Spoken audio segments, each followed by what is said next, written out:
And that's why today at my direction, the era of unprofessional appearance is over. No more Beardos. The era of rampant and ridiculous shaving profiles is done.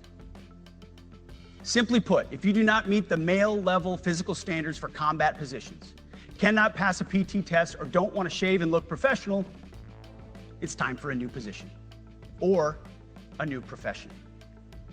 This is on duty, in the field, and in the rear. If you want a beard, you can join Special Forces. If not, then shave.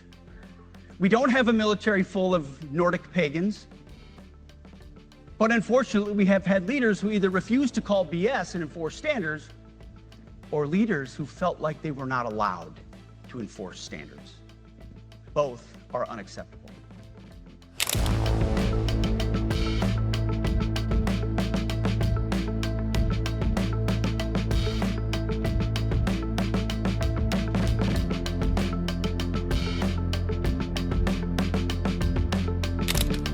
When it comes to combat arms units, and there are many different stripes across our joint force, the era of politically correct, overly sensitive, don't hurt anyone's feelings leadership ends right now. At every level, either you can meet the standard, either you can do the job, either you are disciplined, fit, and trained, or you are out. And that's why today, at my direction, and this is the first of 10 Department of War directives that are arriving at your commands as we speak and in your inbox. Today, at my direction, each service will ensure that every requirement for every combat MOS, for every designated combat arms position, returns to the highest male standard only. Because this job is life or death. Standards must be met. And not just met, at every level, we should seek to exceed the standard, to push the envelope, to compete. It's common sense and core to who we are and what we do. It should be in our DNA. Today, at my direction, we are also adding a combat field test for combat arms units that must be executable in any environment at any time and with combat equipment. These tests, they'll look familiar. They'll resemble the Army Expert Physical Fitness Assessment or the Marine Corps Combat Fitness Test. I'm also directing that warfighters in combat jobs execute their service fitness test at a gender-neutral, age-normed male standard scored above 70%. It all starts with physical fitness and appearance. If the Secretary of War can do regular, hard PT, so can every member of our joint force. Frankly, it's tiring to look out at combat formations, or really any formation, and see fat troops. Likewise, it's completely unacceptable to see fat generals and admirals in the halls of the Pentagon and leading commands around the country and the world. It's a bad look. It is bad, and it's not who we are. So whether you're an airborne ranger or a chairborne ranger, a brand new private or a 4-star general, you need to meet the height and weight standards and pass your PT test. And as the chairman said, yes, there is no PT test.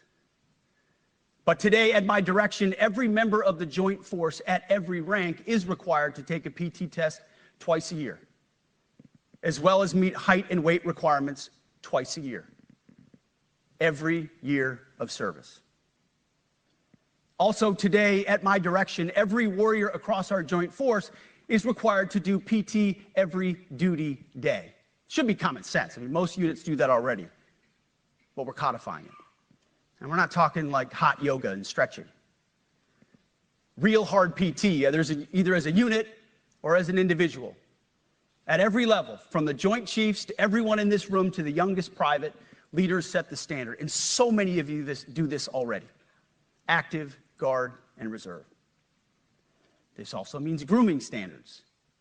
No more beards, long hair, superficial individual expression. We're going to cut our hair, shave our beards, and adhere to standards. Because it's like the broken windows theory of policing. It's like when you let the small stuff go, the big stuff eventually goes. So you have to address the small stuff. This is on duty, in the field, and in the rear. If you want a beard, you can join Special Forces. If not, then shave. We don't have a military full of Nordic pagans, But unfortunately, we have had leaders who either refuse to call BS and enforce standards, or leaders who felt like they were not allowed to enforce standards. Both are unacceptable. And that's why today, at my direction, the era of unprofessional appearance is over. No more Beardos. The era of rampant and ridiculous shaving profiles is done. Simply put, if you do not meet the male-level physical standards for combat positions, cannot pass a PT test, or don't want to shave and look professional, it's time for a new position or a new profession. I sincerely appreciate the proactive efforts the secretaries have already taken in some of those areas, service secretaries. And these directives are intended to simply accelerate those efforts. On the topic of standards, allow me a few words to talk about toxic leaders. Upholding and demanding high standards is not toxic. Enforcing high standards, not toxic leadership. Leading warfighters toward the goals of high, gender-neutral, and uncompromising standards in order to forge a cohesive, formidable, and lethal Department of War is not toxic. It is our duty, consistent with our constitutional oath. Real toxic leadership is endangering subordinates with low standards.